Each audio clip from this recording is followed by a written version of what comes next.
Hey folks, it's Marvin Cash, the host of The Articulate Fly, and we're back with another East Tennessee fishing report with Ellis Ward. How you doing, Ellis? I am doing well, Marv. How are you? As always, just trying to stay out of trouble, and I have to say I laughed on the outside and on the inside when you told me how excited you were for a cloudy day later this week.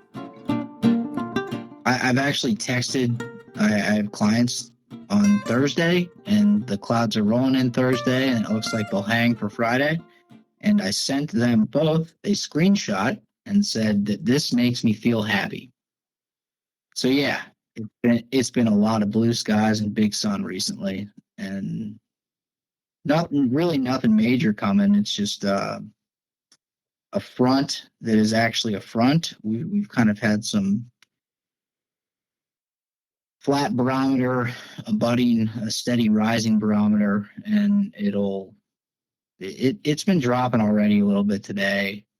But yeah, a lot of that combined with the time change and the sun sort of falling at a different angle, flat light, big sun. Yeah, it's been a period of time where I'm excited for some fishy days and buggy conditions. Yeah, which I know you've been musky fishing because I've been watching your Instagram feed, but I guess this is going to push you back on the trout water a little bit, right?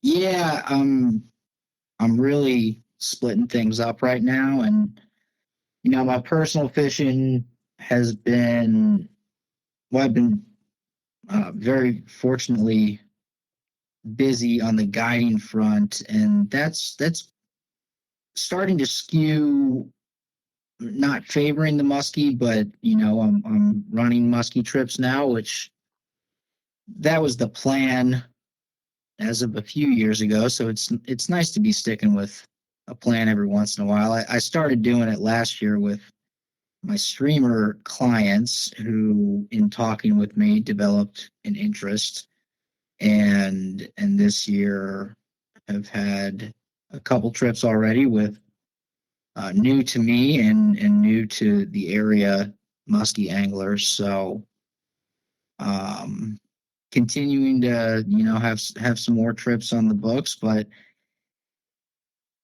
some are mousing, doing that until it's too cold to be comfortable, which is kind of nice because we still have 50, 60, 70-degree days, and it's dark at 5:30. So we're getting a few more of those in, and the standard streamer dry ply trips on the trout water, and then yeah, trying to get out to the musky water as much as I can personally, and then put a little more attention that way, both with my conversations, because some folks coming to me here, it's what do you want to do? What's the best option? And my answer will, especially as reds start popping up, that answer is going to change to let's musky fish, as opposed to, hey, this is an option. Well, so you're not going to center pin the middle of the river? Yeah, I'm going to stay away from center pinning the middle of the river, but you know, to each their own. There you go. Well, I've got an interesting question from your new buddy, Fleas and Meat. He came in with another good one this time around and wanted to get your thoughts on rowing in low water and, what are your suggested techniques? And is it similar to, what you do in high water where you try to stay close to the bank? Yeah, he's knocking him out of the park. I think mostly because this question we had just talked before we started. I, I was thinking about it from a fishing perspective. Um, I think you can also look at that question from a rowing perspective. Um, but I'll go ahead and attack it until you put me down with the tranquilizer.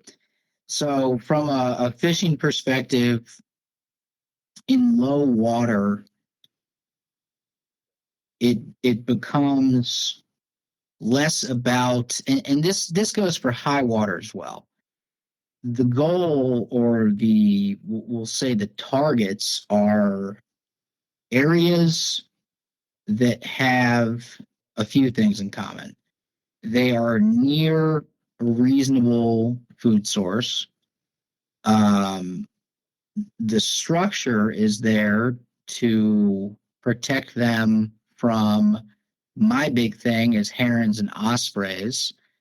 And there are some really cool overlaps with what you see at night, mousing, and you low water, high water, where you're catching bigger fish, where you're catching smaller fish, where you're getting full commitment, just the reckless eats versus where you're getting the super, super fast swipes. A lot of it can be attributed to, or at least correlated to, where trout likely are not going to be munched by an incoming bird of prey. And that same line of thinking goes for at least my approach in low water. Um, personally, and this comes with time on the water, I tend to go to the hot spots and work them a little more thoroughly. I think that the fish are going to be more concentrated, and there's less of the, one of the osprey proofings of high water is simply the depth. They can be lurking, and yeah, there's a bunch more structure open. The playing field, or the killing field, is bigger. You have so much more water. So it's more prey moving around. It's also just more places to hide.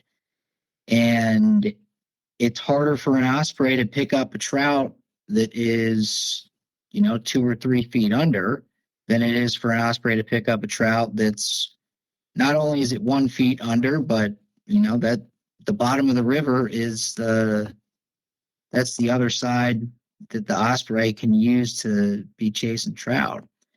So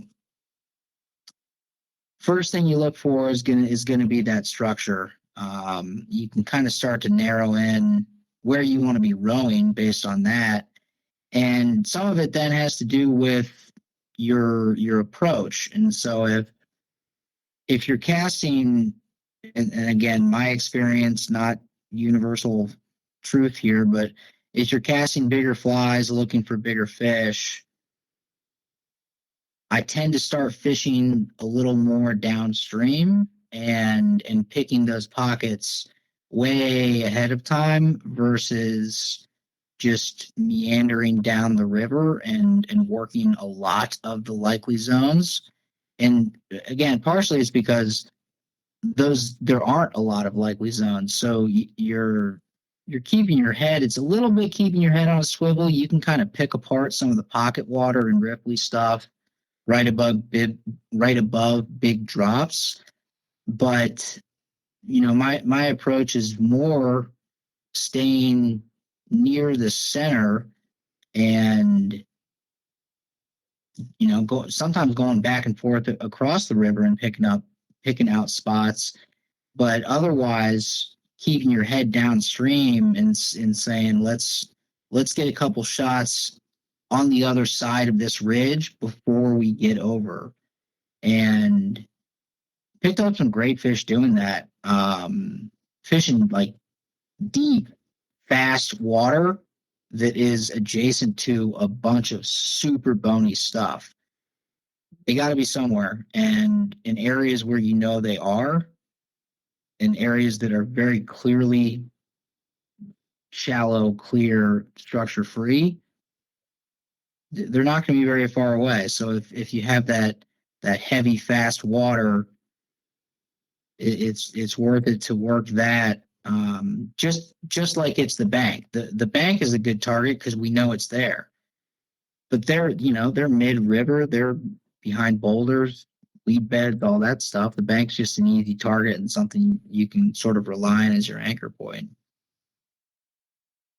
And I think I'll stop there. There you go. Did I tell you I had to get rechargeable batteries for the Trent gun? I know. I'm able to talk out technology. So, folks, we love questions on the articulate fly. You can email them to us. You can DM us on social media, whatever's easiest for you. And if we use your question, I will send you some articulate fly swag.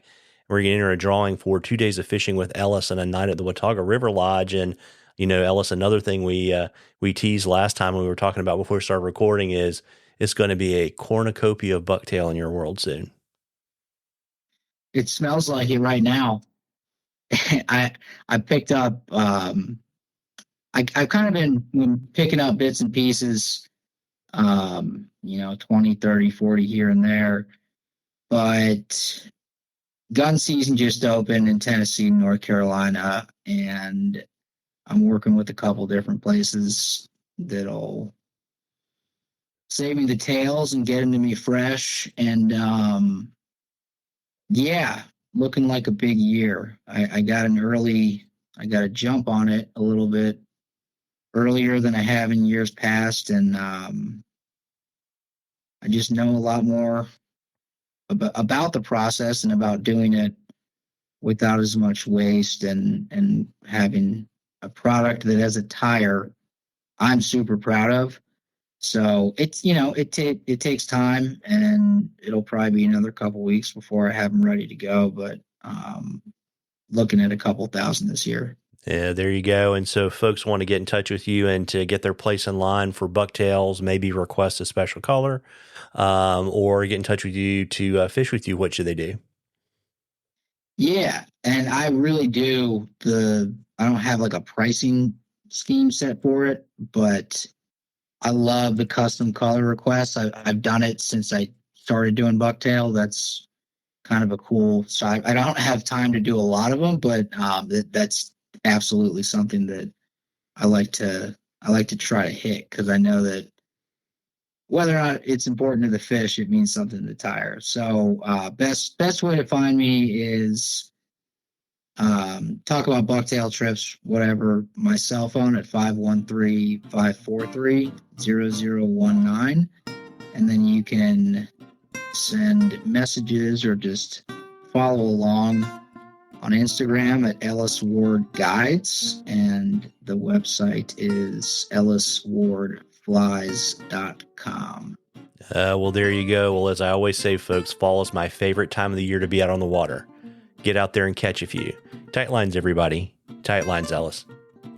Appreciate it, Marv.